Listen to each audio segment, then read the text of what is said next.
राधे राधे दोस्तों। अभी तक हम लोग अध्याय 2 तक पढ़े थे। 2 के बारे में चर्चा किए थे, जिसमें धारा 4 से लेकर 13 तक आपको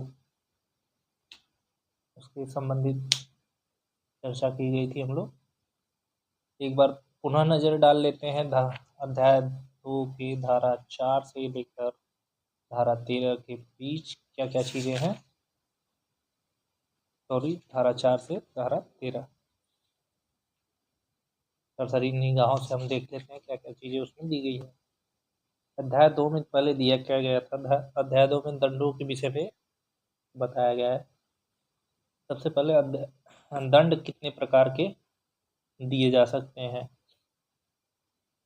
और ये भारतीय न्याय संहिता की धारा 4 दंड के बारे में बताया गया। दंड कौन कौन से हैं, इसमें पहला आता है क मृत्यु, ख आजीवन कारावास, ग कारावास, इसमें कठिन या सादा दोनों हो सकते हैं, कठिन कारावास या सादा कारावास।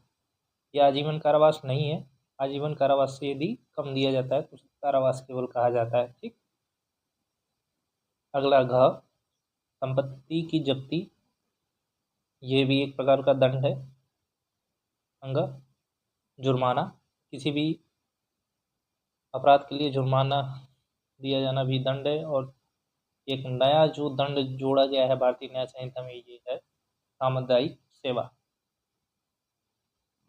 ठीक है, ये हो गया धारा 4 की बात। धारा 5 में दंड जो दंडादेश दिया गया है उसका लघुकरण कौन कर सकता है और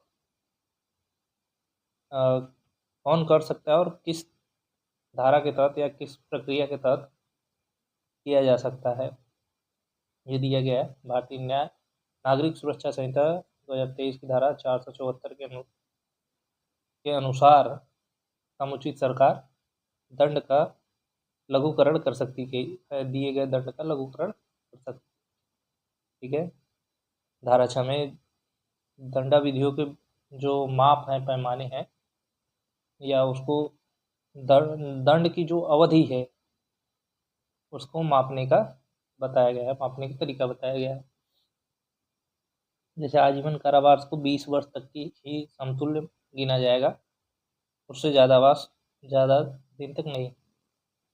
अगला आता है धारा 7 दंडाधीश कारावास के कतिपय मामलों में संपूर्ण कारावास का उसका कोई भाग कठिन या सादा कारावास हो सकता है। मतलब यदि कारावास किसी को दिया गया है तो हो सकता है कि कुछ भाग कठिन हो, कुछ भाग उसको साधारण हो।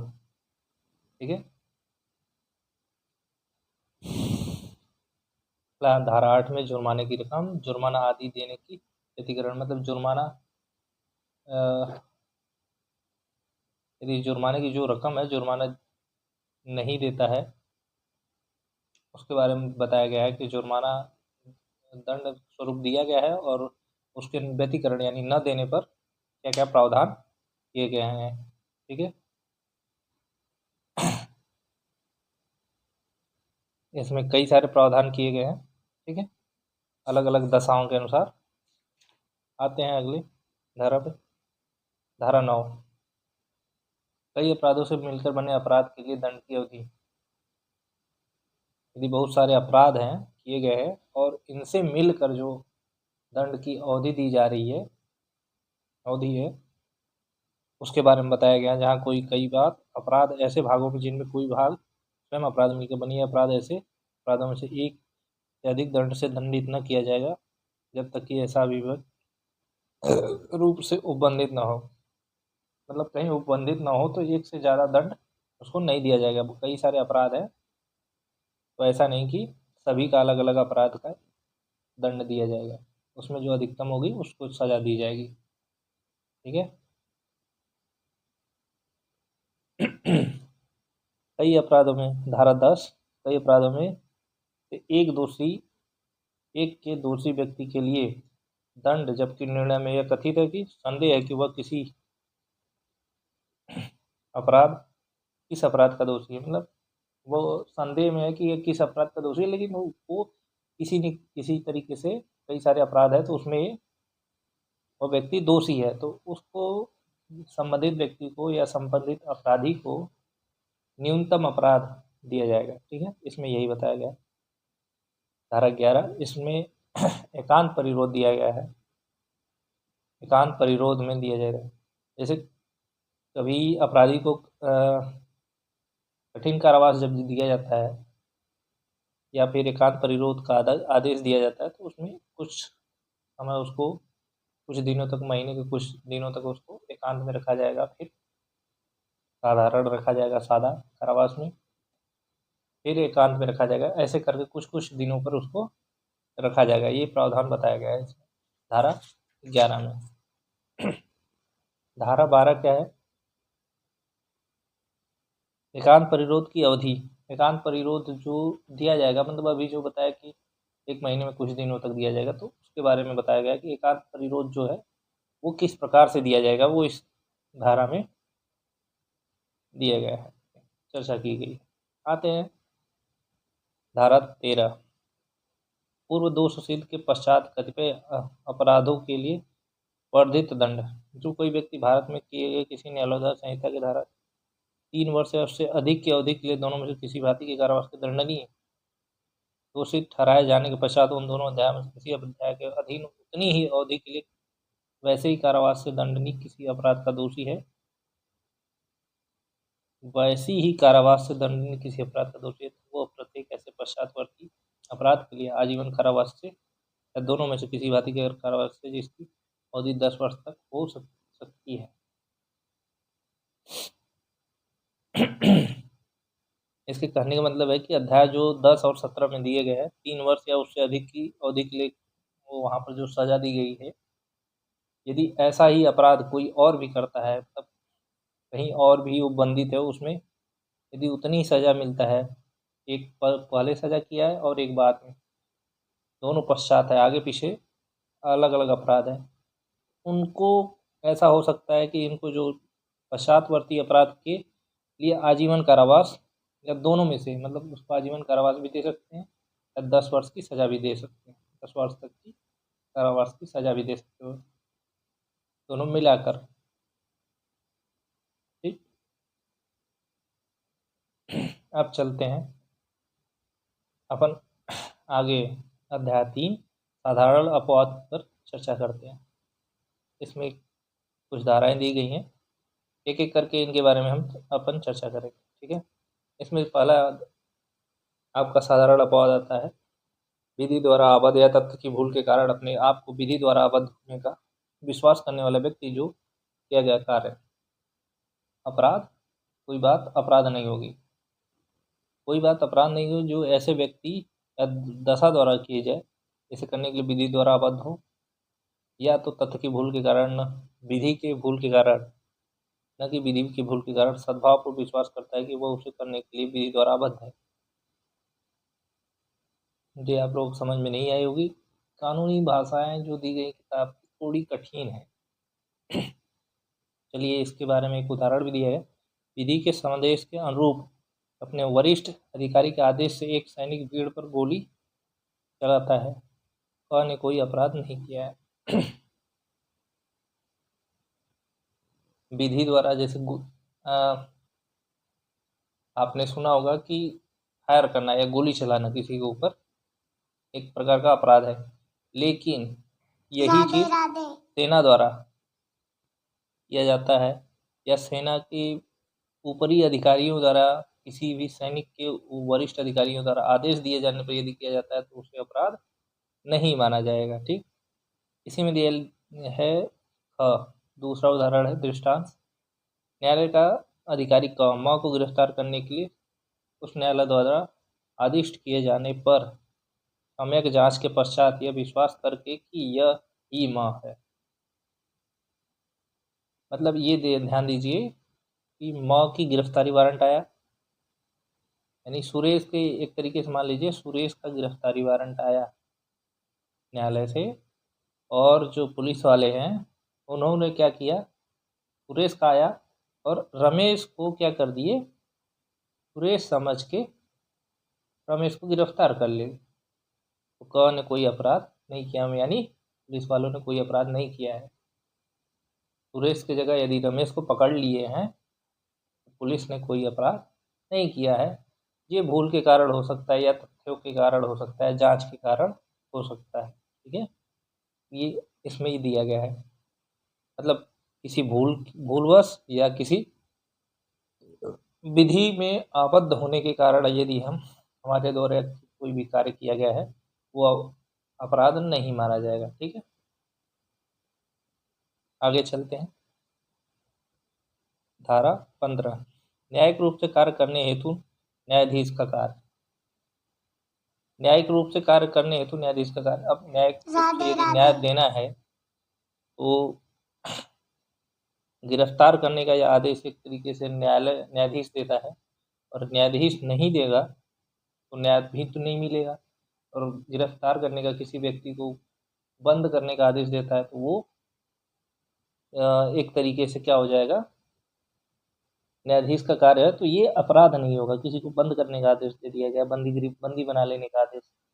हर कोई व्यक्ति या हर किसी व्यक्ति कोई भी व्यक्ति किसी भी व्यक्ति को बंद या उसको बंदी नहीं बना सकता है, परंतु न्यायाधीश के आदेश पर या न्यायाधीश का जो कार्य है उस आदेश पर यदि कोई बंदी बनाता है या पुलिस उसको बंदी बनाती है वो अपराध नहीं माना जाएगा। ठीक है, आइए देखते हैं इसमें क्या बताया है।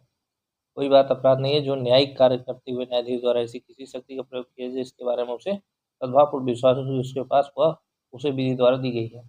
मतलब वही है कि विधि द्वारा उसको दिया गया है कि इस फला व्यक्ति का गिरफ्तार करके समक्ष उपस्थित करें, या इसको जो फला व्यक्ति है इसको गिरफ्तार करके कारावास में भेजें, या इसको कारावास का आदेश दिए, जेल भेजने का आदेश। ठीक है, ये सारी चीज़ें इसमें आती हैं, इस धारा के तहत आती हैं। अब आते हैं धारा 16, न्यायालय के निर्णय या आदेश के अनुसरण में किया गया कार्य। न्यायालय जैसे दिया गया है, न्यायालय का कोई निर्णय है, न्यायालय ने क्या कर दिया, आदेश दे दिया। इसको न्यायालय का आदेश ज़्यादातर देखोगे तो न्यायालय का आदेश होता है पुलिस के लिए, पुलिस ही ये कार्य करेगी। किसी और के लिए आदेश ज़्यादातर नहीं होता न्यायालय का, उनके लिए उनके सिविल कोर्ट का आदेश हो वो अलग है, लेकिन ज़्यादातर मैक्सिमम आदेश क्या होता है, पुलिस के लिए। ठीक है, तो न्यायालय का निर्णय जैसे कई मामलों में जैसे अपराध चल रहा है उसमें निर्णय देती है या आदेश देती है कि फला व्यक्ति को गिरफ्तार करके आप इसको कारावास में डालें। ठीक है, इसका यदि अनुसरण कोई करता है, पुलिस करती है, वो अपराध नहीं होगा। ठीक है, कोई बात जो न्यायालय के निर्णय आदेश के अनुसरण में किया जाए, यदि वह वो निर्णय आदेश के प्रवृत्त कर रहते की जाए, अपराध नहीं है, चाहे उस न्यायालय को ऐसे निर्णय आदेश देने की अधिकारिता न रही हो, परंतु जब तक कि वह कार्य करने वाला व्यक्ति सद्भाव को विश्वास रखता है कि उस न्यायालय को वैसी अधिकारिता है।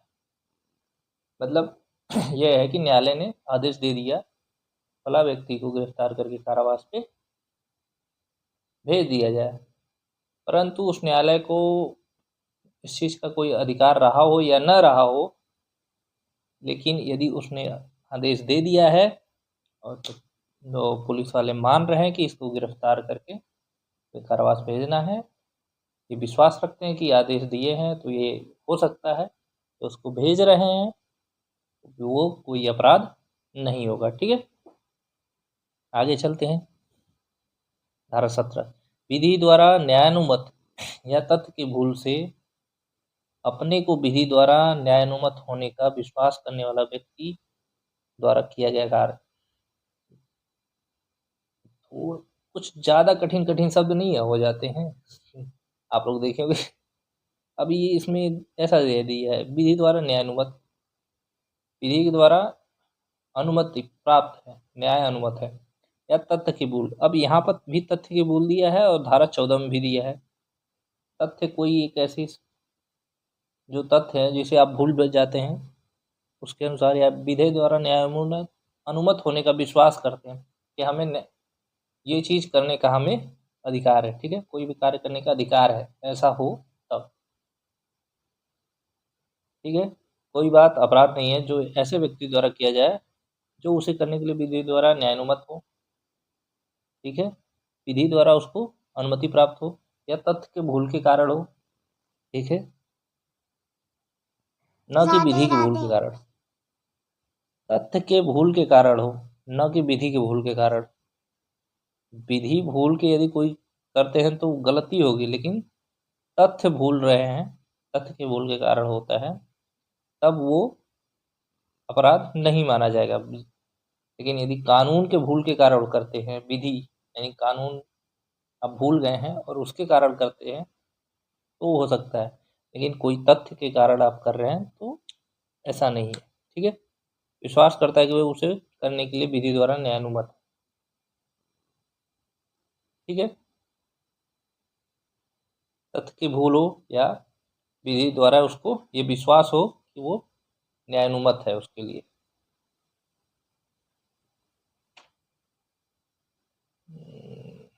ठीक। चलते हैं अगली धारा पे। आपका आता है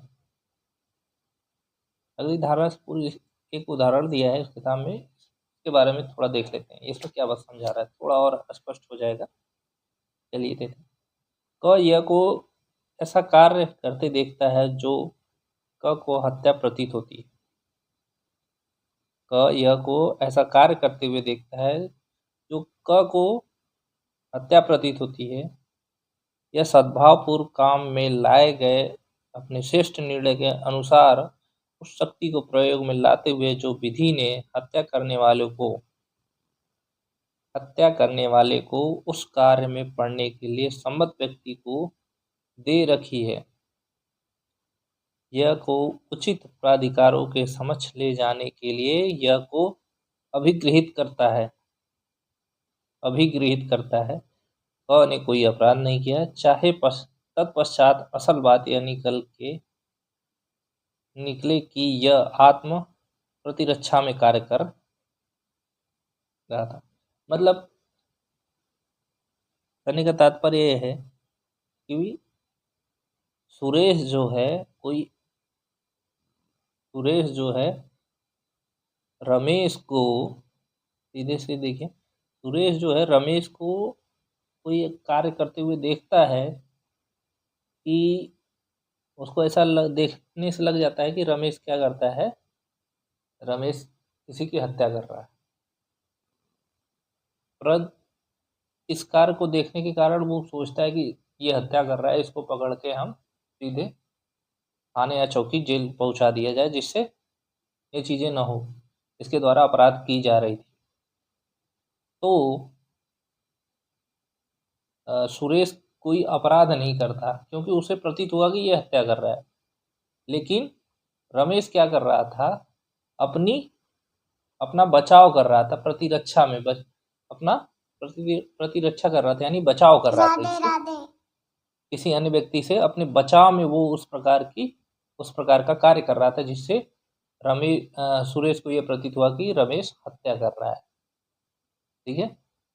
तो ऐसे में सुरेश किसी भी प्रकार का अपराध नहीं किया, ठीक है। चलिए अगली धारा चलते हैं। धारा 18, विधि पूर्ण कार्य करने में दुर्घटना। मतलब विधि के अनुसार कोई भी कार्य कर रहे हैं, विधि के अनुसार जो कानून है उसके बीच में यदि कोई दुर्घटना हो जाए तो वो अपराध नहीं होगा। सीधा तात्पर्य, कोई बात अपराध नहीं जो दुर्घटना या दुर्भाव से और किसी आपराधिक आशय या ज्ञान के बिना विधिपूर्ण साधनों द्वारा उचित सतर्कता और सावधानी के साथ विधिपूर्वक कार्य करने में ही हो जाती है। ऊपर वही है, मतलब हम दुर्घटना जो हुई है वो दुर्भाग्य से हुई है, गलती से हो गई है किसी वजह से, लेकिन आपराधिक आशय नहीं था हमारा, मतलब अपराध करने का आशय कुछ नहीं था, न तो उसका ज्ञान था कि ऐसा करने से ऐसा हो जाएगा। विधि पूर्ण सावधानी और सतर्कता, उचित सतर्कता रखा हुआ था, फिर भी ऐसी घटना घटित हो गई। अब जैसे देख लीजिए, लकड़हारा क्या करता है, पेड़ पर चढ़ के कुल्हाड़ी से, दो लकड़हारे हैं जंगल में गए, पेड़ पर चढ़ के उसमें से एक कुल्हाड़ी से टहनियाँ काट रहा था, पेड़ों की टहनियाँ काट रहा था या लकड़ी काट रहा था, और जो दूसरा लकड़हारा था वो नीचे खड़ा हुआ था दूर थोड़े से, और लकड़ी ऊपर चढ़े लगे, पेड़ पर चढ़े हुए लकड़हारे के द्वारा काट सॉरी, जो पेड़ पर चढ़े हुए लकड़हारा है वो क्या करता है, कुल्हाड़ी जो है कुल्हाड़ी से लकड़ी काटता है, और कुल्हाड़ी के जो फाल है उसकी सावधानी बरतने के बावजूद भी छटक के क्या चला जाता है, नीचे जाता है, और नीचे जाते वक्त जो नीचे खड़े हुए लकड़हारा है उसके सिर में जाके लगता है और उसकी मृत्यु कारित हो जाती है। तो ऐसे में जो ऊपर पेड़ पर काटते हुए लकड़हारा है वो अपराध वो अपराधी नहीं कहलाएगा, यानी उसके द्वारा किया गया कार्य अपराध नहीं होगा। ठीक है, सीधा से यही है। इसमें दिया है, क कुल्हाड़ी से काम कर रहा है, कुल्हाड़ी का फाल उसमें से निकलकर उछल जाता है और निकट खड़ा हुआ व्यक्ति उससे मारा जाता है, या यदि क की ओर से उचित सावधानी का कोई अभाव न था तो उसका कार्य माफी योग्य है और अपराध नहीं है। ठीक है, चलिए आगे चलते हैं। अगली धारा आती है 19, कार्य जिससे अपहानि कारित होना संभाव्य है। ऐसा कार्य जिससे हानि होनी संभावना है कि ये कार्य मैं कर रहा हूँ तो हानि होगी ही होगी, किंतु आपराधिक आशय के बिना है और अन्य अपहानि के निवारण के लिए किया गया हो। जैसे कई बार आप देखे होंगे कि गेहूँ वोहूँ में कई बार गेहूँ के खलिहानों में क्या हो जाता है, आग लग जाती है। गर्मियों में सीजन में देखे होंगे बहुत सारी जगहों पर आग लग जाती है। तो खलिहानों में या खेतों में आग लग गई, अब खड़ी फसल में आग लग गई, तो वहाँ क्या करता है, जहाँ से आग लगी है उसके कुछ जगह छोड़ के उसके कुछ फसल को नष्ट कर दिया जाता है। फसल को ही नष्ट, या गेहूं को ही जो गेहूं की खलिहान है या खेत खेत में लगे हुए फसल है उसको ही नष्ट कर दिया जाता है, ताकि आग इसके आगे न बढ़ पाए और इसके आगे के जो खेत गेहूं खड़े हैं या गेहूं की फसल है वो बच जाए।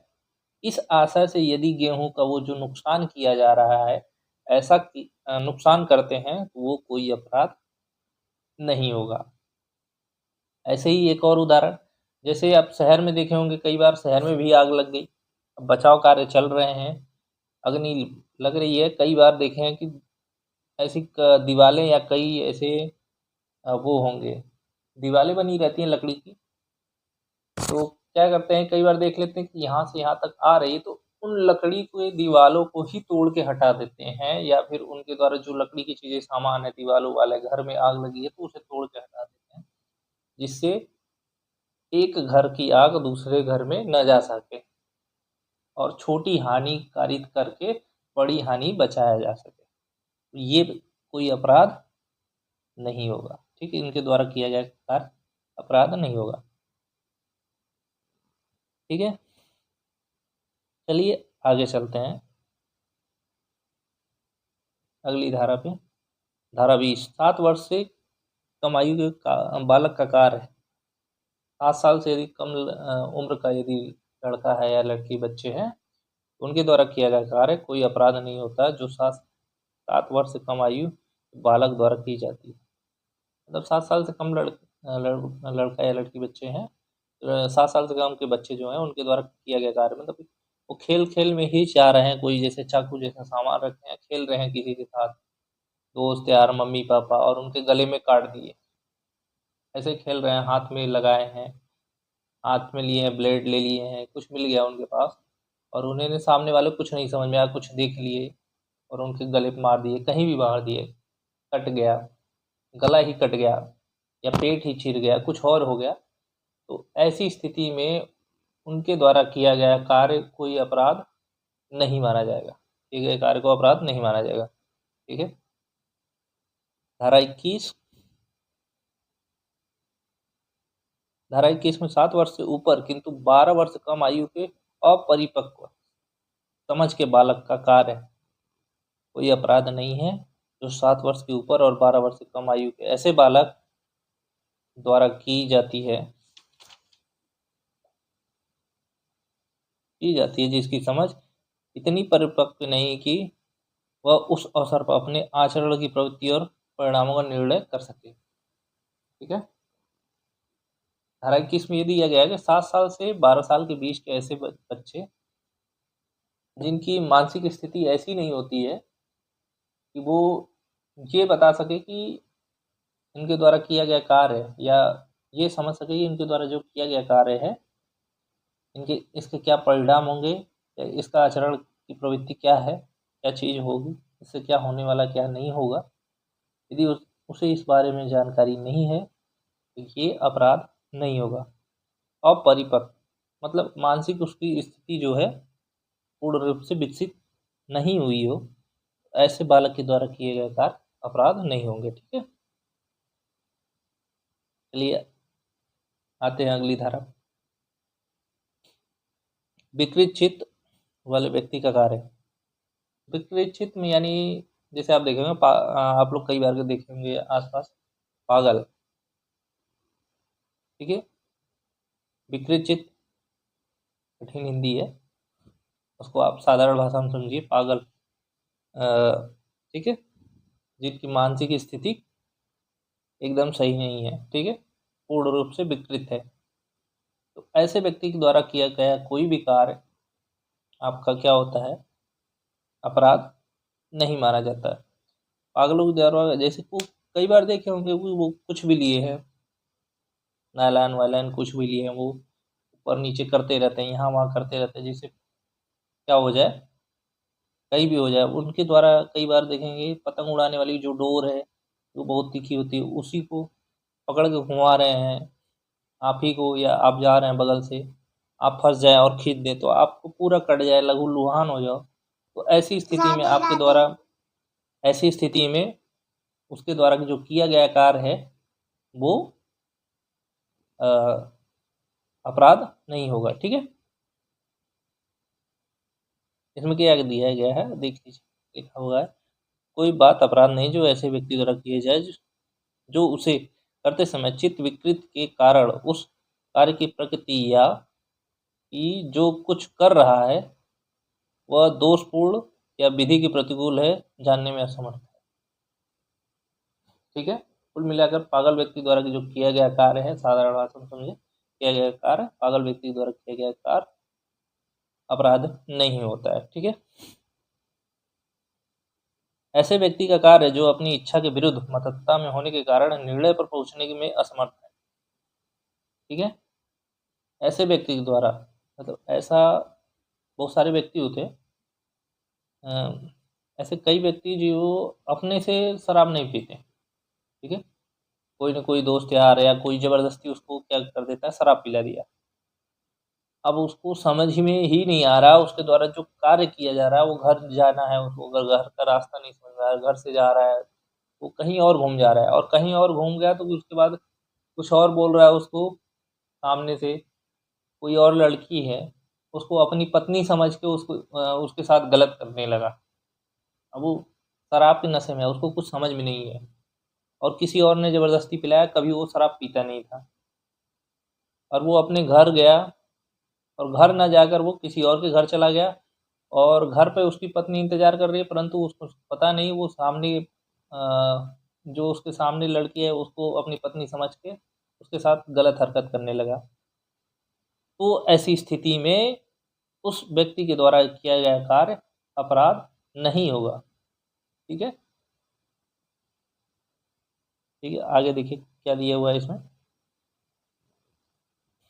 कोई बात अपराध नहीं है जो ऐसे व्यक्ति द्वारा किया जाए जो उसे करते समय मतता के कारण उस कार्य की प्रकृति, जो कार्य कर रहा है उसके बारे में या उसका प्रकार, यह कि जो कुछ वह कर रहा है वह दोषपूर्ण या विधि के प्रतिकूल है, दोषपूर्ण है या प्रतिकूल है, इसके बारे में उसको जानकारी जानने में असमर्थ है, उसके पास जानकारी नहीं है, कुछ भी नहीं समझ पा रहा है, परंतु वह चीज़ जिससे उसकी मददता हुई थी वह चीज़ जिससे उसकी मतता हुई थी उसको अपने ज्ञान के बिना या इच्छा के विरुद्ध दी गई हो। ठीक है, मतलब जैसे शराब हो गया या कोई ऐसी चीज़ दे दी गई है, मतलब भोजन में या कुछ और चीज़ में, कि उसको समझ में ही ना आए, समझ में ही ना आए। जैसे भांग के गोले हो गए, कई बार आप देखे होंगे भांग भांग जो चीज़ है इधर कम मिलते होंगे। आप लोग गाना वाना बहुत ज़्यादा सुनते होंगे सावन के महीने में, क्योंकि भोलेनाथ के बहुत भक्त होंगे आप लोग, तो सुने ही होंगे कि भांग जो होता है एक नशीला पदार्थ है, जो कई बार होता है दूध या किसी अन्य चीज़ में देते हैं। अब वो उसका असर अन्य कई तरीके से होता है, वो कैसा रिएक्शन करेगा वो सामने वाले के ऊपर डिपेंड करता है। लेकिन ये उसको पता ही नहीं है भांग उसको किसने पिला दिया, कब पिला दिया, और उस नशे में आकर उसने क्या कार्य कर दिया। तो जब ऐसे नशे में आकर ऐसी हरकत कर देते हैं तो ये चीज़ें आ जाती हैं सामने। ठीक है, इस प्रकार के नशे दिए जाने पर ही उसको उस व्यक्ति के द्वारा कोई अपराध नहीं हुआ, परंतु वही व्यक्ति स्वयं से भांग पीता है और ये जानकर ये म- ये नशा करेगा और मेरे द्वारा गलतियाँ की जा सकती हैं, स्वयं से पीता है तो ये वहाँ पर वो अपराध हो जाएगा। परंतु वो अनजाने अनजाने में भांग खाता है या कोई और पिला देता है, वहाँ पर वो अपराध नहीं होगा। क्लियर, इसका मुख्य कारण यही है, दो चीज़ें अलग। ठीक है, आते हैं धारा 24। किसी व्यक्ति द्वारा मददता में किया गया अपराध जिसे विशेष आशा या ज्ञान का होना अपेक्षित है। मतलब ये भी ऊपर वाली जो चीज़ है ठीक उसी तरह है। उन दशाओं में जहाँ कोई किया गया कार्य अपराध नहीं होगा जब तक कि वह किसी विशेष ज्ञान या आशय से किया गया हो। कोई व्यक्ति जो वह कार्य मददता की स्थिति में करता है इस प्रकार बरते जाने के दायित्व के अधीन होगा मानो उसे वही ज्ञान था जो उसे होता यदि वह मददता में न होता तो, जब तक कि वह चीज़ उससे मददता हुई थी उसके ज्ञान के बिना या उसकी इच्छा के विरुद्ध न दी गई हो। मतलब कहने का तात्पर्य है कि उसको एक बार को मतत्ता के कारण उसको ज्ञान भी है, लेकिन उसका आशय नहीं है। मतलब जानकारी तो है लेकिन आशय उसका आशय नहीं है, लेकिन हो ऐसी कुछ चीज़ें हो जाती हैं, मतलब नशे के कारण समझ में नहीं आता और कर देता है। परंतु वहाँ पर यदि वो मतत्ता के लिए जो चीज़ दी गई है, उसके लिए पदार्थ दिया गया है, वो पदार्थ उसके सामने क्या होना चाहिए, उसके द्वारा स्वयं नहीं पिया जाना चाहिए।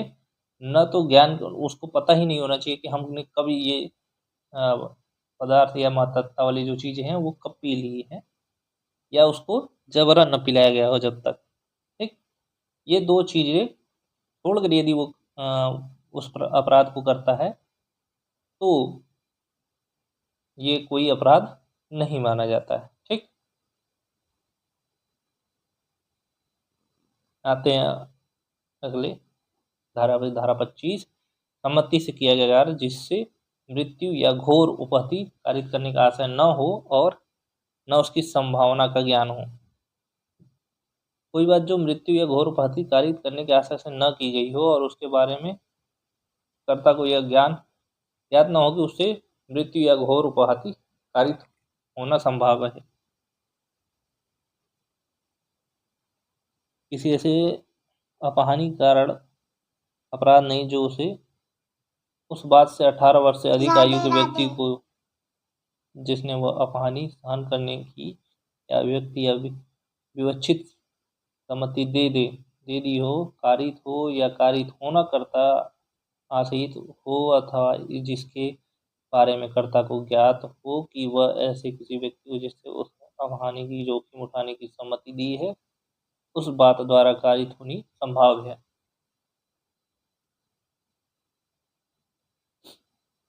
ठीक है,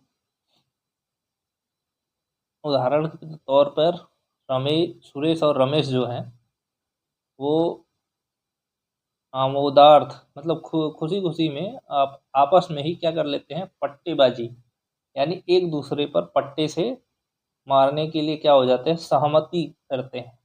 कि चलो अच्छा पट्टेबाजी की जगह कोड़े बरसाने, एक दूसरे पर हम दोनों लोग आज कोड़े बरसाते हैं, देखते हैं कौन कितना सह लेता है। इस प्रकार का दोनों लोग आपस में सहमति देते हैं और इससे उन दोनों को ये रहता है कि इनको अपहानि यानी चोट लगेगी और हो सकता है फट जाए, खून भी निकले।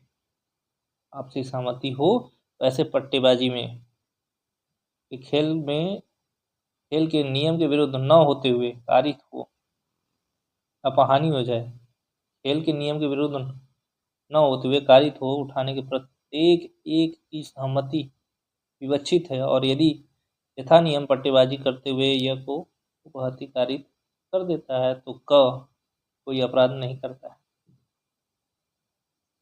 ये पट्टेबाजी करने के लिए सम्मत होते हैं। इस संबंध में किसी अपमानी को जो ऐसी पट्टेबाजी में खेलने के नियम के विरुद्ध न हो, जो नियम है खेलने का उस नियम के विरुद्ध कोई ऐसी क्या हो अपमानी न हो, नियम के विरुद्ध न हो, कारित होती है।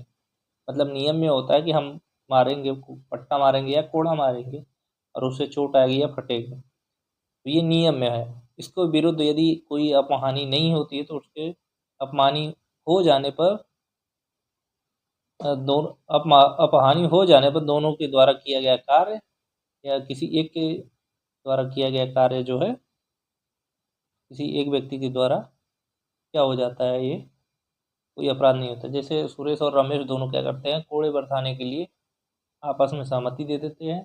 नियम बनता है उनका कि कोड़े के द्वारा यदि चोट लगती है तो ये हमारा उसे हम हानि नहीं मानेंगे और उसका जो नियम है इसमें चोट लगनी है सभी को, ये चीज़ें होंगी। ठीक है, तो कोई यहाँ या वैसा नहीं जाएगा, सब अपना मेडिकल ट्रीटमेंट जो भी कराना कराएंगे। लेकिन कोड़े के सिवाय यदि कुछ और किसी और चीज़ से चोट लगती है तो वो गलत होगा। कोड़े से यदि चोट लगती है तो वो कोई गलत नहीं होगा। तो कोड़े से मारे जाने पर और उस सुरेश के द्वारा रमेश को क्या होता है, चोट लगती है और उसको खून आने लगता है, वो कोई भी किसी भी प्रकार का अपहानि यानी अपराध नहीं माना जाएगा, क्योंकि ये नियम में ही उनके दोनों के नियम में ही था और सहमति दोनों की थी। और दोनों कितने 18 वर्ष से ऊपर के होने चाहिए। ऐसा नहीं कि सामने का लड़का दोनों क्या है 18 साल से नीचे हो और अज्ञानता हो उनमें, एक के बीच में अज्ञानता हो दूसरा 18 से ऊपर हो, ऐसा नहीं हो सकता। दोनों 18 के ऊपर होने चाहिए। क्लियर। चलते हैं अगली धारा पे, धारा 26। किसी व्यक्ति के फायदे के लिए सम्मति से सद्भावपूर्वक किया गया कार्य जिसे मृत्यु कारित होने का आशय नहीं है। ठीक है, इसका सीधे तात्पर्य है कि किसी व्यक्ति का ऐसा कार्य कर रहे हैं हम, ऐसा कार्य कर रहे हैं हम जिससे किसी भी व्यक्ति का क्या हो जाए, लाभ हो जाए, परंतु उसमें संभावना ये है कि उसकी मृत्यु भी हो सकती है, लेकिन मृत्यु करने का हमारा आशय नहीं है। जैसे डॉक्टर, ठीक है, डॉक्टर क्या करता है, मरीज का ऑपरेशन करता है, सर्जरी करता है। वो किस आशय से करता है कि मरीज क्या हो जाए, ठीक हो जाए, सद्भाव पूर्वक उसकी सर्जरी करता है ठीक होने के लिए। परंतु क्या होता है, मरीज परंतु हो उसका उल्टा जाता है। मरीज का सर्जरी होने के बावजूद भी मरीज क्या हो जाता है, सर्जरी करने पर मरीज की मृत्यु हो जाती है। तो ऐसी स्थिति में जो डॉक्टर के द्वारा किया गया कार्य अपराध नहीं होगा। ठीक है, इसमें यही दर्शाया गया है और यही है। ठीक, आगे चलते हैं।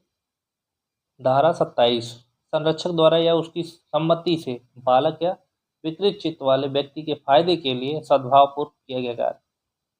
ठीक है, इसमें दिया है संरक्षक यानी पालन पोषण करने वाले या उसकी सम्मति से बालक। ठीक है, जैसे जो बालक हैं उनके पालन पोषण करने वाले या ऐसे बालक की सम्मति से बालक विकृत चित्त वाले व्यक्ति के फायदे के लिए, बालक हो या उसके थोड़े पागल हो यदि विकृत चित्त यानी मानसिक स्थिति खराब हो, तो उसके फायदे के लिए सद्भावपूर्वक किया गया कार्य, मतलब कोई कार्य कर रहे हैं तो वो किया गया कार्य है और उसमें वो जो किया गया कार्य है वो अपराध नहीं माना जाएगा। ठीक है, उसके पालक द्वारा, संरक्षक द्वारा और उसकी सहमति से, बालक या व्यक्ति से। मतलब कई बार देखे होंगे कि बालकों की सुरक्षा के लिए मम्मी पापा क्या कर देते हैं, कई बार इधर उधर जाते हैं, बंद कर देते हैं या दो चार तमाचे मार देते हैं, उनको मार देते हैं बच्चों को, वो कोई क्या हो जाता है, अपराध नहीं कहलाता है। ठीक है, इसमें आगे दिया गया है, थोड़ा समझाने की कोशिश करते हैं। कोई बात जो 12 वर्ष से कम आयु के व्यक्ति या विकृत चित्त व्यक्ति जिसके फायदे के लिए सद्भाव पूर्वक उसके संरक्षक या विधि पूर्वक भार साधक किसी दूसरे व्यक्ति के द्वारा अभिव्यक्त या विवक्षित सम्मति से की जाए, किसी ऐसी अपहानि के कारण अपराध नहीं है, अपराध नहीं है जो उस बात से उस व्यक्ति को कारित हो, कार्य या कारित करने का कर्ता आशय हो या कारित करने की संभाव्यता कर्ता को ज्ञात हो। ठीक है, परंतु इस अपवाद का विस्तार देखिए, आशय मृत्यु कारित करने या मृत्यु कारित करने का प्रयत्न करने पर न होगा। जैसे कई बार होता है कि हम बच्चे को क्या करते हैं, डांटते डपटते हैं, मारते हैं उसको सही रास्ता की दिखाने के लिए, लेकिन कई बार ऐसा होता है कि मार दिए तो दो चार तमाचा मार दिए, मारने के बाद हमने क्या कर दिया, कुछ और कर दिया और बच्चा जाके उसके साथ कोई अप्रिय घटना घटित हुई। ठीक है, मार दिया तो कुएं में कूद गया या कहीं और जाके हो गया, तो कुछ और कर लिया, ऐसी स्थिति में क्या हो जाएगी, ये इसका विस्तार समाप्त होता है। यदि ऐसा बोलने पर यदि ऐसा इस तरीके करता है तो समाप्त होता है, परंतु केवल मारना जो है, मारना वो अपराध नहीं होगा। यदि उसके बाद वो मृत्यु कारित कर जाता है तो वो अपराध में शामिल हो जाएगा। ठीक है, अगला आता है मृत्यु या घोर उपत्ति के निवारण के या किसी घोर रोग या अंग शैली के मुक्त करने के प्रयोजन से भिन्न किसी प्रयोजन के लिए किसी ऐसी बात के करने पर न होगा जिसे करने वाला व्यक्ति जानता हो कि उसे मृत्यु कारित होना संभव है। ठीक है, मृत्यु घोर उपत्ति के निराकरण करने के लिए निवारण के लिए, जो मृत्यु है या घोर उपत्ति उसके निवारण के लिए किसी घोर रोग या समस्या मुक्त करने के प्रयोजन से, अंग शैथिल्य से मुक्त करने के प्रयोजन से भिन्न किसी प्रयोजन के लिए, इनके प्रयोजन जो है, इनके प्रयोजन से के अलावा किसी अन्य प्रयोजन से किसी ऐसी बात के करने पर न होगा जिससे करने वाला व्यक्ति ये जानता हो कि इससे मृत्यु कारित हो जाए। मतलब किसी व्यक्ति को मृत्यु है, होने वाली है, उससे बचाने के लिए यदि कोई भी कार्य किया जा रहा है तो ठीक है, वो चीज़ ठीक है, लेकिन कोई अन्य प्रयोजन से यदि कोई कार्य कर दिया गया तो वहाँ उससे मृत्यु कारित होती है, तो वहाँ पर अपराध होगा, न कि अपराध से क्षमा माना, वहाँ पर अपराध होगा, उसके पहले तक ये अपराध नहीं होगा। ठीक है, स्वेच्छा घोर उपहति कारित करने या घोर उपहति कारित करने का प्रयत्न करने पर न होगा।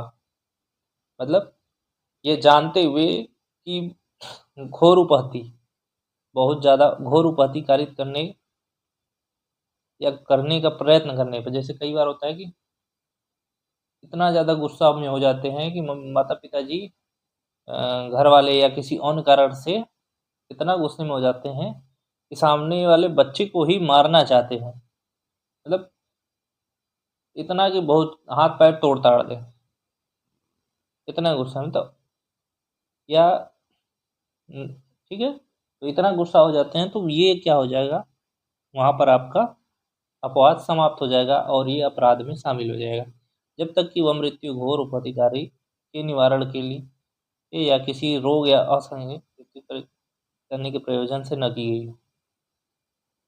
ऐसा कोई उपपत्ति जैसे डॉक्टर है, इसमें सीधा समझे, यदि डॉक्टर के द्वारा किसी व्यक्ति की घोर उपपत्ति या हाथ पैर काटना, चीरना, अलग करना, यदि किसी का हाथ काटा जा रहा है और हाथ सड़ गया है, मतलब कई सारी बैक्टीरिया किसी अन्य कारणों से क्या है, हाथ खराब हो गया और आगे का अंग भी खराब हो सकता है, तो हाथ काट दिए जाना आवश्यक है, तो ठीक है। और यदि उसका हाथ के बजाय वो दवा से ही ठीक हो जाता, अन्य चीज़ों से ही ठीक हो जाता, परंतु किसी अन्य का के कहने या किसी अन्य प्रयोजन से उसको नुकसान पहुंचाने की वजह से उसका हाथ काट दिया गया है, तो वहाँ पर वो अपराध हो जाएगा। ठीक है। किसी ऐसे अपराध के दुष्प्रेरण पर न होगा जिस अपराध के किए जाने पर इसका विस्तार नहीं है। ठीक है। किसी ऐसे अपराध के दुष्प्रेरण पर न होगा जिस अपराध के किए जाने पर इसका विस्तार नहीं है। ऐसा अपराध है जिसका दुष्प्रेरण कर रहा है, बढ़ावा दे रहा है। दुष्प्रेरण मतलब कोई अन्य अपराध के बढ़ावा देने के लिए इसका विस्तार नहीं है। ठीक है। ऐसा कोई कार्य कर रहे हैं जिससे कि अन्य अपराध हो जाए। दुष्प्रेरण मतलब मृत्यु के लिए किसी को उस आत्महत्या के लिए उकसा देना, या इतना प्रताड़ित कर देना बच्चे को, या अन्य चीज कर देना, किसी अपने हालत है प्रेरित कर देना कि अन्य अपराध घटित हो जाए, आत्महत्या कर ले, या फिर किसी को आत्महत्या करने के लिए प्रेरित कर दे, या वो कहीं जाके अपराध करे। इतना ज़्यादा प्रताड़ित कर दे बच्चे को पैसे वैसे चीज़ों के लिए, तो वो चोरी करने लगे। तो इस तरीके की चीज घटनाएं भी होती हैं, वो भी इसमें आते हैं। ठीक है। इसमें एक दृष्टांत दिया गया है, चलिए देखते हैं दृष्टांत में क्या है। तो सद्भार को अपने बालक के फायदे के लिए अपने बालक की सम्मति के बिना, यह संभावतः जानते हुए कि शस्त्र कर्म से उस बालक की मृत्यु कारित होगी, न कि इस आशय से कि उस बालक की मृत्यु कारित कर दे। शल्य चिकित्सक द्वारा पथरी निकालने के लिए अपने बालक की शल्य प्रक्रिया करवाता है। तो का उद्देश्य बालक को रोग मुक्त करना था, इसलिए वह इस अपवाद के अंतर्गत आता है। ठीक, वही बताया था हमने। डॉक्टर तब तक इसको माना जाता है जब तक कि क्या करता है, डॉक्टर ने उसको रोग मुक्त करने के लिए किया था, परंतु वही कार्य अन्य प्रयोजन से यदि कर देता है और उसको पथरी नहीं है और अन्य प्रयोजन से वो कार्य करता है, तो वहां पर वो अपराध हो जाएगा। ठीक है। सम्मति जिसके, अगली धारा आती 28, सम्मति जिसके संबंध में यह ज्ञात हो कि वह भय या भ्रम के अधीन दी गई है। ठीक है। कई बार आपने देखा होगा, बहुत सारी धाराओं में देखेंगे, सब पहले की क्या होती थी, अभी कौन सी धारा है आपकी, धारा 64, ये आगे पढ़ेंगे, भारतीय न्याय संहिता की धारा 64। पुरानी धारा आपको ज़्यादातर लोगों को याद होगी कि भारतीय दंड विधि 1860 यानी आईपीसी के तहत, धारा 376 के तहत कई बार ये चीज़ें आती थी कि महिला जो है आपसी सम्मति से उन्होंने क्या बनाया है, संबंध बनाया है, और संबंध बनाने के बाद कुछ दिनों बाद यहाँ आके एफआईआर करा रही हैं।